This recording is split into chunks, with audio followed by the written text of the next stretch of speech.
வணக்கம். இலங்கை செய்திகளுடன் நான் நிரோஷன். விரிவான செய்திகளுக்கு முன் தலைப்புச் செய்திகள். உள்ளூராட்சி சபை தேர்தலுக்கான பழைய வேட்புமனு ரத்து செய்து புதிதாக மீண்டும் கூற கட்சித் தலைவர்கள் கூட்டத்தில் முடிவு. கடந்த அரசில் தன்னிச்சையாக நியமிக்கப்பட்ட பல நாடாளுமன்ற குழுக்களை ரத்து செய்ய அல்லது மாற்றுவதற்கு நாடாளுமன்ற விவகாரங்களுக்கான குழு தீர்மானம். சர்வதேச நாணய நிதியத்தின் திட்டத்திற்கு தற்போதைய அரசாங்கம் தொடர்ந்தும் இணங்கி வருவதற்கு முன்னாள் ஜனாதிபதி பாராட்டு. தடை செய்யப்பட்ட அமைப்போடு தொடர்புடைய உள்ளடக்கத்தை பகிர்ந்ததாக கூறி பொது அமைதியின்மையினை தாண்டியதாக 3 பேர் கைது. தொடர்பது விரிவான செய்திகள். உள்ளூராட்சி சபை தேர்தலுக்காக தாக்கல் செய்யப்பட்ட வேட்புமனுக்கள் ரத்து செய்யப்பட உள்ளதாகவும் புதிய வேட்புமனுக்களை கோர அனைத்து கட்சி தலைவர்களும் இணக்கம் தெரிவித்துள்ளனர் என்றும் நாடாளுமன்ற உறுப்பினர் சிவஞானம் ஸ்ரீதரன் தெரிவித்தார். இது தொடர்பாக அவர் மேலும் தெரிவிக்கையில், நாடாளுமன்ற கட்சி தலைவர்களின் கூட்டம் கடந்த திங்கட்கிழமை மாலை நடைபெற்ற போது கடந்த 2022ஆம் ஆண்டு நடைபெறவிருந்த உள்ளூராட்சி சபை தேர்தலுக்காக கூறப்பட்டுள்ள வேட்பு மனுக்களை ரத்து செய்ய முடிவு எடுக்கப்பட்டுள்ளது. அதன்படி அவற்றை ரத்து செய்துவிட்டு புதிய வேட்பு மனுக்களை கூறுவதற்கு அனைத்து கட்சிகளின் தலைவர்களும் இணக்கம் தெரிவித்துள்ளனர் என்று தெரிவித்திருந்தார். முன்னதாக அமைச்சர் மற்றும் சபை முதல்வர் பிமல் ரத்நாயக்க, சஜித் பிரேமதாச, நாமல் ராஜபக்ச, சிவஞானம் ஸ்ரீதரன், ரவுஃப் ஹக்கீம், ரவி கருணாநாயக்க மற்றும் சபாநாயகர் கலாநிதி அசோக் ரன்வல, பிரதமர் கலாநிதி ஹரணி அமரசூரி ஆகியோர் பங்கெடுத்த கட்சித் தலைவர்கள் கூட்டத்தில் 2022ஆம் ஆண்டு நடைபெறவிருந்த உள்ளூராட்சி சபை தேர்தலுக்காக கூறப்பட்ட வேட்பு மனுக்களை ரத்து செய்வதற்கு விசேட தீர்மானம் ஒன்று நாடாளுமன்றத்தில் கொண்டுவரப்பட உள்ளது. மேலும் 2022ஆம் ஆண்டு வாக்காளர் பட்டியலை பயன்படுத்தி வாக்குப்பதிவு நடத்தப்பட்டால் பதிவு செய்யப்பட்ட சுமார் 4 லட்சம் வாக்காளர்களுக்கு பெரும் அநீதி ஏற்படும் என்று இந்த கூட்டத்தில் வலியுறுத்தப்பட்டுள்ளமை குறிப்பிடத்தக்கது.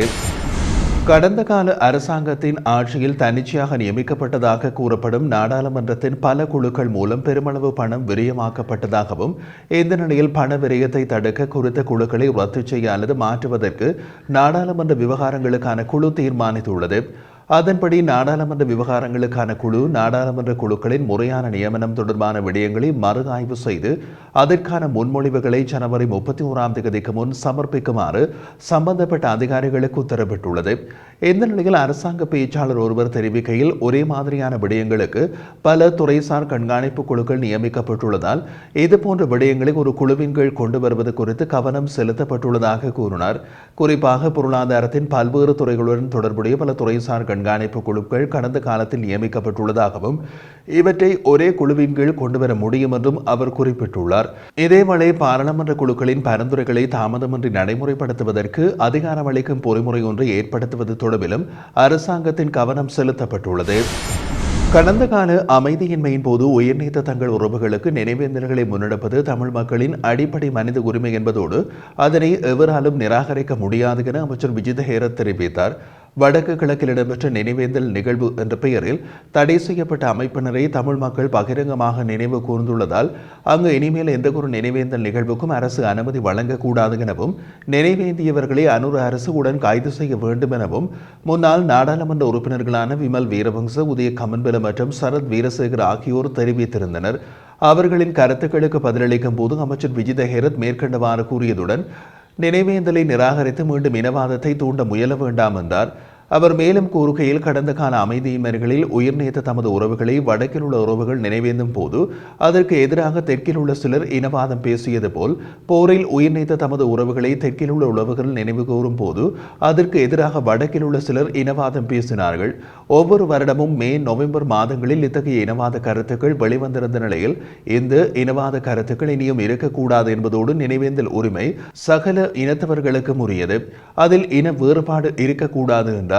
அத்துடன் இலங்கையின் நினைவேந்தல் நிகழ்வினை பயங்கரவாத கண்ணோட்டத்துடன் எவரும் பார்க்கக்கூடாது என்பதுடன் நாட்டில் அமலில் உள்ள சட்டங்களுக்கு கட்டுப்பாடு, அமைதியான முறையில் நினைவேந்தல் நிகழ்வுகளை எவரும் நடத்தலாம், அதை நாம் தடுத்து நிறுத்த முடியாது. அதேவேளை சட்டங்களை மீறி செயற்படுபவர்கள் கைது செய்யப்படுவார்கள், அது போலீசாரின் கடமை என்றும் தெரிவித்திருந்தார். சர்வதேச நாணய நிதியத்தின் திட்டத்திற்கு தற்போதைய அரசாங்கம் தொடர்ந்து இணங்கி வருவதற்கு ஜனாதிபதிக்கு பாராட்டு தெரிவிப்பதாக முன்னாள் ஜனாதிபதி ரணில் விக்ரமசிங்க தெரிவித்தார். அமாரி ஹோட்டல் குழுமத்திற்கு சொந்தமான அமாரி கொழும்பு ஹோட்டலை திறந்து வைக்கும் நிகழ்வில் கலந்து கொண்ட போது முன்னாள் ஜனாதிபதி இதனை தெரிவித்திருந்தார். அமாரே கொழும்பு ஹோட்டல் கொழும்புமானது கொழும்பில் உள்ள இலங்கை தொழிலதிபர் ஒருவருக்கு சொந்தமான முதல் 5 நட்சத்திர சர்வதேச ஹோட்டல் ஆகும். இந்த நிகழ்வில் முன்னாள் ஜனாதிபதி ரணில் விக்ரமசிங்க, அமைச்சர் விஜித ஹேரத், எதிர்க்கட்சித் தலைவர் சஜித் பிரேமதாச மற்றும் பல அதிதிகள் கலந்து கொண்டிருந்தமை குறிப்பிடத்தக்கது. ஆயுர்வேத திணைக்களம் உள்ளிட்ட அரசு திணைக்களங்களின் உயர் பதவிகளுக்கு தகுதியற்ற மற்றும் தங்களுக்கு நெருக்கமானவர்களை தற்போதைய அரசாங்கம் நியமித்துள்ளதாக குற்றம் சுமத்தப்படுகிறது. இதேவேளை இலங்கை ஆயுர்வேத மருந்தக அதிகாரிகளின் ஒன்றிணைந்த அமைப்பின் தலைவர் வைத்தியர் விமுக்தி டி சொய்சா இந்த குற்றச்சாட்டை முன்வைத்துள்ளார். கொழும்பில் இடம்பெற்ற செய்தியாளர் சந்திப்பில் அவர் கலந்து கொண்டு கருத்து தெரிவிக்கையில், தகுதியற்ற மற்றும் தங்களுக்கு நெருக்கமானவர்களை உயர் பதவிகளுக்கு நியமிக்கும் செயற்பாடுகளை தற்போதைய அரசாங்கம் ஆயுர்வேத திணைக்களத்திலிருந்து ஆரம்பித்துள்ளதா என்றும் கேள்வி எழுப்பினார். இவ்வாறான நியமனங்களூடாக அரசு ஆயுர்வேத சேவை உள்ளடக்கிய அரசு சேவையை கேள்விக்குறியாக்க வேண்டாம் என அரசாங்கத்திடம் கோருவதாகவும் ஆயுர்வேத மருத்துவ அதிகாரிகளின் ஒன்றிணைந்த அமைப்பின் தலைவர் குறிப்பிட்டுள்ளார். 1 கிலோ அரிசிக்கான இறக்குமதி வரையை 65 ரூபாவிலிருந்து 40 ரூபாவாக குறைக்குமாறு அரிசி இறக்குமதியாளர்கள் கோரிக்கை விடுத்துள்ளார்கள். இது தொடர்பில் அண்மையில் வர்த்தக, வாணிப, உணவு பாதுகாப்பு மற்றும் கூட்டுறவு அபிவிருத்தி அமைச்சர் வசந்த சமரசிங்கவுடன் இறக்குமதியாளர்கள் கலந்துரையாடல் ஒன்றை நடத்தியிருந்ததோடு, நாடு அரிசி தட்டுப்பாட்டுக்கு தீர்வாக அரிசியை இறக்குமதி செய்வதற்கு தாங்கள் தயாராக உள்ளதாகவும் இறக்குமதியாளர்கள் அரசாங்கத்துக்கு அறிவித்துள்ளனர். அதன்போது 1 கிலோ அரிசிக்கான இறக்குமதி வரையை 65 ரூபாவிலிருந்து 40 ரூபாவாக குறைக்குமாறு அவர்கள் கோரிக்கை விடுத்த அதே நேரம், அரிசி இறக்குமதிக்கு சந்தர்ப்பம் வழங்கினால் 15 நாட்களுக்குள் சந்தையில் நாட்டு அரிசிக்கான தட்டுப்பாட்டை குறைக்க முடியும் என்றும் அவர்கள் சுட்டிக்காட்டுகின்றனர். இந்த நிலையில் அரிசி இறக்குமதிக்கான விலை மனு கோரப்பட்டுள்ளது. மேலும் விவசாயிகளிடம் கொள்வனவு செய்வதற்கு போதிய அளவு நெல் கையிருப்பில் இல்லை எனவும் இறக்குமதியாளர்கள் அமைச்சரிடம் சுட்டிக்காட்டியுள்ளார்கள்.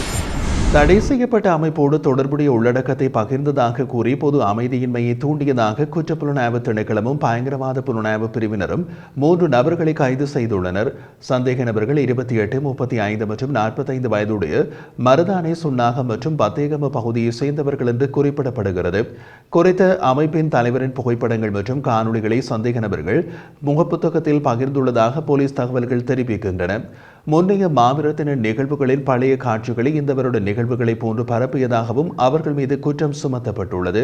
பொது அமைதியின்மையை தூண்டுதல், தடை செய்யப்பட்ட அமைப்பின் செயல்பாடுகளை ஊக்குவித்தல் மற்றும் சமூக ஊடகங்களூடான தவறான தகவல்களை பரப்புதல் ஆகிய குற்றச்சாட்டுகளின் கீழ் சந்தேக நபர்கள் கைது செய்யப்பட்டுள்ளனர். தண்டனை சட்டம் பிரிவு 120 மற்றும் 1979 ஆண்டின் 48ஆம் இலக்க பயங்கரவாத தடுப்பு சட்டத்தின் 27வது பிரிவின் கீழ் இவர்கள் கைது செய்யப்பட்டுள்ளனர். சம்பவம் தொடர்பான மேலதிக விசாரணைகளை சிஐடி மற்றும் பயங்கரவாத தடுப்பு பிரிவினர் தற்போது மேற்கொண்டு வருகின்றார்கள். நாட்டின் சட்டங்களை மீறும் மற்றும் தேசிய நல்லிணக்கத்தை சீர்குலைக்கும் எந்தவொரு செயலையும் கண்காணித்து நடவடிக்கை எடுப்பதற்கான தங்கள் உறுதிப்பாட்டை அதிகாரிகள் மீண்டும் வலியுறுத்துவதாக தெரிவித்துள்ளனர். முல்லைத்தீவில் வெள்ளத்தினால் பாதிக்கப்பட்ட விவசாயிகளுக்கான இழப்பீடுகளை உடனடியாக வழங்க உரிய திணைக்கள அதிகாரிகள் நடவடிக்கை எடுக்க வேண்டும் என்று கோரிக்கை விடுக்கப்பட்டுள்ளது. அதன்படி முல்லைத்தீவு மாவட்ட செயலகத்தில் இடம்பெற்ற விசேட மாவட்ட ஒருங்கிணைப்பு குழு கூட்டத்தில் இந்த கோரிக்கையினை வன்னி மாவட்ட நாடாளுமன்ற உறுப்பினர் துரைராசா ரவிகரன் தெரிவித்துள்ளார். அவர் மேலும் தெரிவித்த போது, விவசாய பாதிப்பு நிலைமைகளை மதிப்பீடு செய்வதற்கு குறிப்பிட்ட அளவு நாட்கள் தேவை என்று திணைக்கள அதிகாரிகள் கூறுவதை நாம் ஏற்றுக்கொள்கிறோம். ஆனால் கூடிய விரைவில் விவசாய பாதிப்பு நிலைமைகளை மதிப்பீடு செய்து பாதிக்கப்பட்ட விவசாயிகளுக்கான இழப்பீடுகளை உடனடியாக வழங்க உரிய திணைக்கள அதிகாரிகள் நடவடிக்கை எடுக்க வேண்டும் என்றும் குறிப்பிட்டுள்ளார். இந்த நிலையில் முல்லைத்தீவில் 23,930 ஏக்கர் வயல் நிலங்கள் வெள்ள நீரில் மூழ்கியுள்ளதோடு வயல் நிலங்களில் தொடர்ந்தும் வெள்ள நீர் தேங்கி இருக்கின்றதா என்பதை அவதானித்து பாதிப்பு நிலைமைகள் குறித்து மதிப்பீடு செய்ய முடியும் என மாவட்ட கமநல அபிவிருத்தி திணைக்கள உதவி ஆணையாளர் ஆர் பரணிகரன் குறிப்பிட்டுள்ளார்.